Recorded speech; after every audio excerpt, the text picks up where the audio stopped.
ሰገል መጡ ከሩቅ ምስራቅ አገር ወርቅ ዕጣን ከርቤውን ለእርሱ ለመገበር በእናቱ እቅፍ አገኙት ሕፃኑን ለዓለም ተናገሩ ንጉሥ መወለዱን። ይህ ምስጢር ግሩም ነው ከቶም አይነገር ማርያምን በልቧ ትጠብቀው ነበር።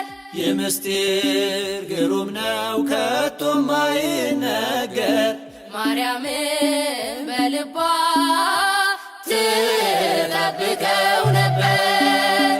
ድንግል ፈጣሪዋን ወለደችው በመጠቅለያም ጠቀለለችው። የለምና ስፍራ በእንግዶች ማረፊያ ግርግም አስተኛችው በከብቶች ማደሪያ። የለምና ስፍራ በእንግዶች ማረፊያ ግርግም አስተኛችው በከብቶች ማደሪያ